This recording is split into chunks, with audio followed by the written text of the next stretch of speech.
ऐसे है तो शब्रम आवाम गतो, हम दोनों ही, मन भी कहता है जीव को, जीव और मन हम दोनों भी कहाँ गए? नरक में ही गए, समझ लेना, नरक में जाएंगे। इसलिए क्या करो? चेत, हे चैतन्य आत्मा, मुंच, इसको छोड़, हे जीव इसको छोड़, समस्तम एतत् अचिरात, शीघ्राति शीघ्र राग द्वेष को छोड़ के, इष्टानिष्ट बुद्धि को छोड़ के, ये संकल्प विकल्प को छोड़ के रहो, अर्थात तभी हमारा कल्याण होगा। ये है संसार। इसलिए कहा है वने पितोषा प्रभवंती रागिनम ग्रह पिपंचेन्द्र निग्रस्तपा तस्मात् कषाया खलु कर्षणीय निवृत्त रागस्य ग्रहम तपोवनम। क्या कहा? वने अपि दोषा प्रभवंती रागिनाम, और वने अपि दोषा प्रभवंती रागिनाम ग्रहे पि पंचेंद्र, और सब घर दार सब छोड़ के वन में बैठा है, लेकिन राग द्वेष को नहीं छोड़ा है। तो क्या छोड़ा? कुछ नहीं छोड़ा। और घर गृहस्थी संभाल रहे, घर गृहस्थी में है, लेकिन किसी भी प्रकार से आसक्ति भाव नहीं है। राग द्वेष को तो वो छूने नहीं देते हैं, करना है, करना पड़ता है। जैसा एक बड़े सेठ के घर में एक नौकर काम करता है, तो उसको तो मालूम है ये कितना संपत्ति है, घर है, वैभव है, चाबी है, सब कुछ है, लेकिन ये मेरा नहीं है। और जो मेरा महीने का सैलरी है वो मात्र मेरा है, बाकी मेरा कुछ नहीं। वो जैसा निष्प्रह वृत्ति से रहता है, वैसे समझदार राग द्वेष को जिसने खत्म किया, अर्थात मोहनी कर्म संबंधी अनंतानुबंधी संबंधी जो राग द्वेष खत्म हुआ, वो जीव को पता चलता है, तो वो घर में भी वैरागी रहता है। राम के भाई भरत घर में रहते हुए भी वैरागी रहा, भरत चक्रवर्ती भी घर में रहते हुए वैरागी रहा, सम्यक दृष्टि भी घर में रहते हुए वैरागी रहते हैं। इसलिए महानुभावों क्या कहा? तस्मात् कषाया खलु कर्षणीया, तो इसलिए कषाय को पहला क्रश करो। निवृत्त रागस्य गृहम तपोवनम, जिसके अंदर से राग द्वेष खत्म हो गए तो घर भी तपोवन है, और यदि राग द्वेष है तो तपोवन भी घर है। इसलिए घर और संसार और राग द्वेष, इसका क्या तालमेल है? आप देखिए, आप सभी लोग मंदिर में बैठे हैं, प्रवचन सुन रहे हैं, घर में तो है नहीं, लेकिन आप घर में नहीं है, लेकिन आपके अंदर घर है। और हम कहाँ हैं?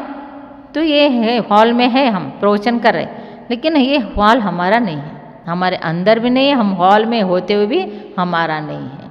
तो अर्थात उस संबंधित जो अटैचमेंट है वही राग द्वेष है, और डिटैचमेंट जो है वही वितरागपना है, तो विरक्ति है।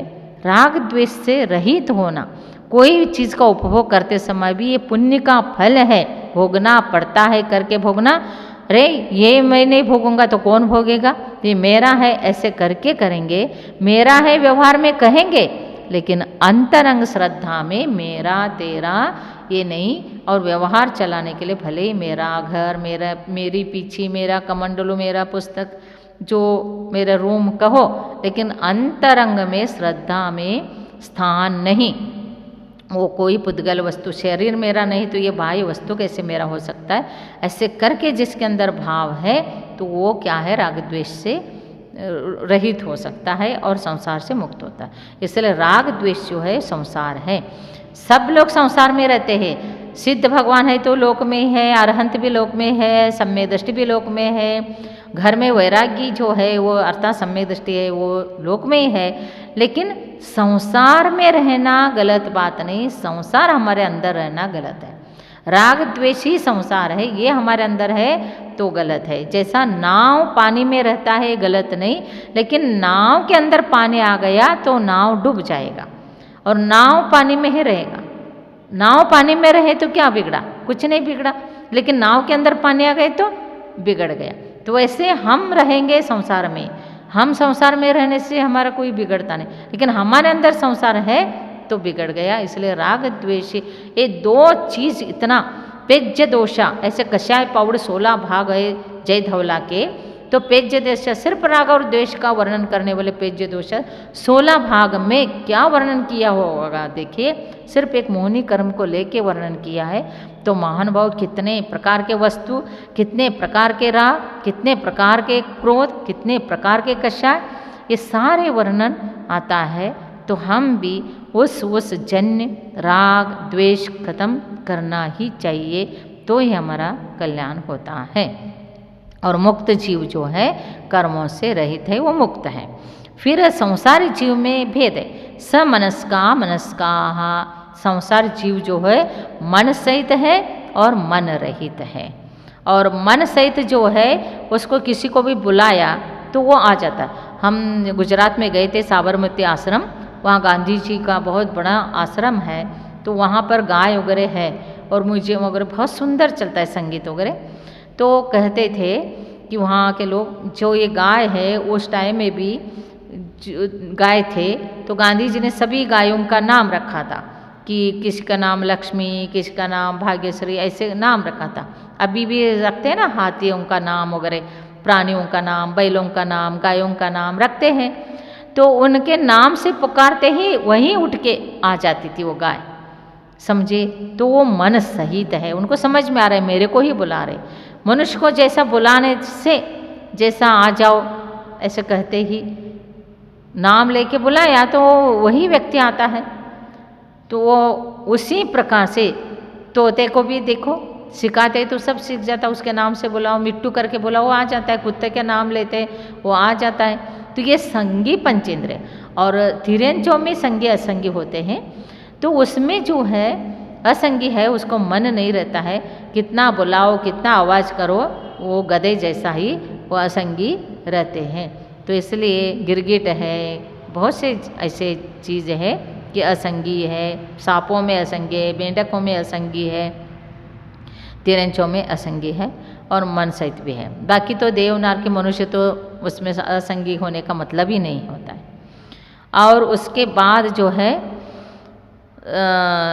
समनस्का मनस्का, उसका नंतर क्या बोलते हैं, संसारना त्रस स्थावरा। संसार जीव में त्रस और स्थावर से दो प्रकार के भी भेद है। स्थावर जीव तो पृथ्वी का एक, जल का एक, अग्नि का एक, वायु का एक, वनस्पति का एक इंद्रिय जीव है। त्रस जीव जो है 2 इंद्रिय 3 इंद्रिय चतुर्ंद्रिय असंगी संगी पंचेंद्रिय त्रस जीव है। ये बता रहे सूत्र में, पृथ्वी आप तेजो वायु वनस्पति या स्थावरा। पृथ्वी का एक, तेज का, जल का एक, अग्नि का एक, वायु का एक, वनस्पति का एक, ये स्थावर है। द्विइंद्रियादय त्रसा, 2 इंद्रिय से लेके आगे वाले सारे त्रस जीव है। पंचेंद्र, पंचेंद्रियानि, पंचेंद्र जीव भी त्रस ही जीव है। द्विविधानि, पंचेंद्र में 2 प्रकार के हैं। तो संगी पंचेंद्र असंगी पंचेंद्र भी है। और ये 5 इंद्रिय जो है वो बता रहे पंचेंद्रियानि, 5 इंद्रिय है। और वो 2 प्रकार के 5 इंद्रिय है। 5 इंद्रिय में कौन से, निवृत्त्युपकरणे द्रव्येंद्रियम, निवृत्ति और उपकरण ये द्रव्येंद्रिय है। तो कैसे, जो द्रव्येंद्रिय का रचना होता है, ये हमारे आँखें है, कान है, नाक है, मुंह है, ये सब का रचना है। ये जो हमको दिख रहा है ये सारे उपकरण है, ये द्रव्येंद्रिय है। और अंदर का भी जो है वो दिख रहा है वो भी उपकरण द्रव्येंद्रिय है। पुद्गल के रचना वो सब जो निवृत्ति उपकरण द्रव्येंद्रिय है।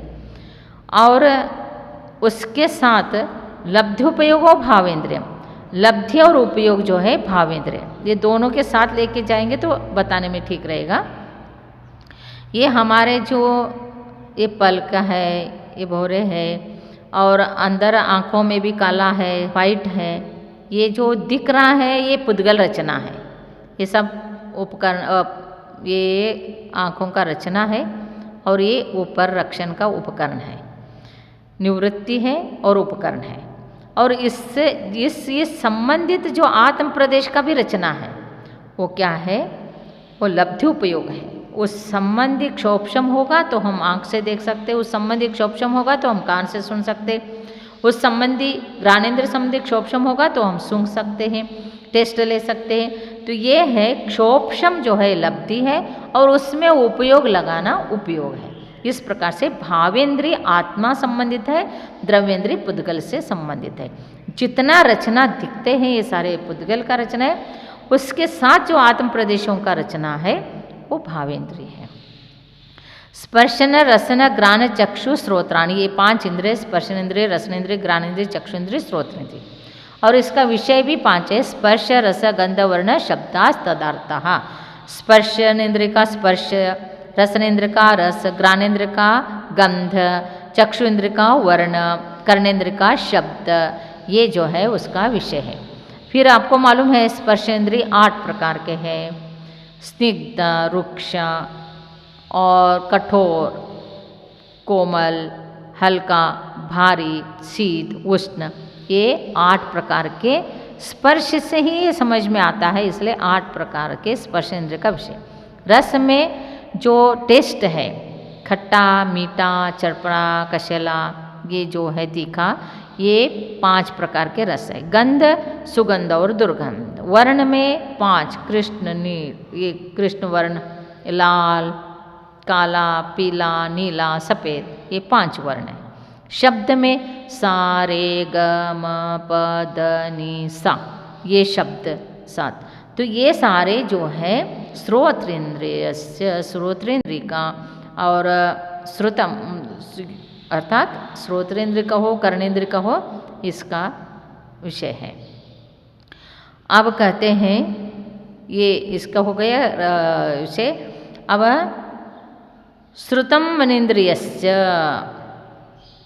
श्रुत जो अनेन्द्रिय से प्राप्त होता है। और वनस्पत्यंता नाम एकम, वनस्पति तक जितना है वो एक इंद्रिय है, अर्थात पृथ्वी, जल, अग्नि, वायु, वनस्पति, ये एकम मतलब एक ही इंद्रिय है। और कृमि, पिपलिका, भ्रमर, मनुष्यादि नाम एक एक वृद्धानि, तो एक एक इंद्रिय बढ़ते जाएगा। कृमि 2 इंद्रिय जीव, पिपलिका 3 इंद्रिय जीव, और भ्रमर 4 इंद्रिय जीव, और मनुष्य आदि 5 इंद्रिय जीव है। और इसमें एक एक इंद्रिय बढ़ते हुए गए हैं। पृथ्वी का एक आदि को 1 इंद्रिय है, 2 इंद्रिय को 2 इंद्रिय है, स्पर्श और रस। फिर चींटी तक का घ्राण इंद्रिय है, और पतंग आदि कीड़ा को चक्षु है, चक्षु तक है। फिर पक्षी आदि को कर्ण भी है, फिर मनुष्य आदि, फिर संगी पंचेंद्रिय आदि जो भी है उनको भी, पंचेंद्रिय जीव को कर्ण तक सब है, 5 इंद्रिय है। और संज्ञा समनस्का, जो संज्ञी जीव है मन सहित है, इसके लिए समनस्क कहा। विग्रहगतो कर्मयोग, विग्रह गति एक होता है, एक जीव इस शरीर को छोड़ के दूसरे जगह में जो जन्म लेता है उसको कहते हैं विग्रह गति। वहाँ कर्मयोग अर्थात कार्मन का योग के हेल्प से कर्मों का बंध होता है। यहाँ पर औदारिक शरीर है, वैकृक शरीर जिसके पास है, किसके पास आरक शरीर है, उस संबंधी से कर्म बंध होता है। लेकिन औदारिक वैकृक आहार कोई शरीर नहीं है, तेजस कार्मन सिर्फ आत्मा के साथ जा रहा है, उस टाइम में भी कर्म बंध हो रहा है विग्रह गति में। तो वो किस के माध्यम से हो रहा है, तो कार्मन का योग के माध्यम से, अर्थात 8 कर्मों का जो पिंड है वो कार्मन का योग, उसके माध्यम से विग्रह गति में भी जीव कर्मों का बंध करता ही रहता है। और अनुश्रेणी गति ही, और जो जीव लोक का नक्शा आपको सबको मालूम है, और समझ लेना निष्कुट क्षेत्र जैसा एक त्रस नाड़ी है, और इधर कोना, इधर कोना, इधर कोना, इसको निष्कुट क्षेत्र कहते हैं। तो यहाँ पर कोई जीव जन्म लेना वाला है तो वो मध्य लोक से जाके इधर जन्म नहीं लेता है, तो इसका लाइन रास्ता अनुश्रेणी गति रास्ता बना हुआ है। तो ऐसे परमाणु का रचना है, वैसे जाएगा, ऐसे जाएगा, फिर ऐसे आके फिर अंदर जाएगा, तो ऐसे जन्म लेता है। या तो सीधा जन्म ले तो सीधा जाएगा, 2 समय में इधर जाएगा, तो इस प्रकार से जन्म लेता है। तो उसको क्या कहते हैं, अनुश्रेणी गति ही, श्रेणी बद्ध ही जाता है। जैसा अपने को घर जाना है तो तुम्हारा घर तो यहीं पर है, लेकिन तुमको ऐसे रोड पे जाना, फिर ऐसे मुड़ के फिर ऐसे, क्योंकि रोड ऐसे ही बना हुआ है, जैसा रोड बना है वैसे जाएंगे, ऐसे यद्वा तद्वा नहीं जाएंगे। तो ऐसे ही आत्मा भी तेजस कार्बन शरीर के साथ कहीं कोई भी भाव धारण करने जा रहा है, तो स्वर्ग में जा रहे तो सीधा जाएगा, नरक में जा रहे तो नीचे जाएगा, और तिरंज गति में जा रहे तो तिर्यक कहीं भी जा सकता है। तो उसी हिसाब से उनको समय लगता है। तो अनुश्रेणी गति का अर्थ है कि वो लाइनबद्ध पंक्तिबद्ध ही आत्मा गमन करता है, जन्म लेने के लिए जाता है। तो अविग्रह जीवस्य विग्रह गति भी नहीं होता, अर्थात एक समय में जो जीव जन्म लेता है उसको विग्रह गति का आवश्यकता नहीं पड़ता, सीधा गया और मध्यलोक से स्वर्ग में जन्म लिया। एक समय में जन्म लेने वाला एक समय में ले गए। विग्रहवती च संसारण प्राक चतुर्भ्य, विग्रह गति जो है संसारी जीव को 4 समय तक लगता है, ज़्यादा से ज़्यादा 4 समय। कोई एक समय लेगा तो एक समय में, 2 समय ले तो यहाँ पर आएगा, 3 समय है तो फिर यहाँ जाएगा, फिर 4था समय नीचे। तो 4 समय में नियम से जन्म लेता। बहुत से लोग, अज्ञानी लोग कहते हैं आत्मा भटकता ही रहता है, अभी आत्मा यही है, कितने साल हो गए, कितने सागर हो गए, तो भी तो वैसे नहीं होता है। आत्मा यहाँ से इस शरीर को छोड़ देता है तो ज़्यादा से ज़्यादा 4था समय में जन्म लेता है। एक समय में भी ले सकता है, 2 में भी ले सकता है। कहाँ जन्म लेगा? इस लोक के अंदर कौन से पर्याय में, कौन से स्थान में जन्म लेगा उसका निश्चित है, द्रव्य क्षेत्र काल भाव, तो वहीं पर जाएगा। तो वैसे ही उसको समय लेता है और वो जन्म लेता है, तो 14 समय तक ले ही लेता है। इसलिए कहा है कि विग्रहगतो च संसारिणा प्राक चतुर्भ्या, 4 समय के तक जन्म लेता है। एकम 2 त्रिविण आहार कहा, 1 समय, 2 समय और 3 समय जो है अनारक रहता है जीव। आहार का अर्थ क्या है ये आप मत समझ लेना कि जो हम भोजन करते हैं ना उसी को आहार। आहार तो 6 प्रकार के हैं। तो कैसे? मानसिक आहार, ओजा आहार और लेपाहार, कवला आहार, कर्माहार, नो कर्माहार, ऐसे 6 प्रकार के आहार हैं। तो ओजाहार जो है अंडा के ऊपर जो पक्षी बैठ के गरमाई देख के फिर वो एक प्रकार का आहार देते हैं, तो वो बच्चे बाहर निकल आते हैं, वो ओजाहार। और लेपाहार जो पेड़ आदि है वो अपने रूट से खाद पानी लेते हैं, वो लेपाहार है। फिर मानसिक आहार, देव का कंठ से, जैसा उनके जितना सागर आयु है उतने वर्ष में, अर्थात 2 सागर का आयु है सौदरमय संसर्ग में, तो 2000 वर्ष के बाद एक बार कंठ से अमृत गिरेगा, 2 पक्ष के बाद एक बार श्वासोच्छ्वास लेंगे।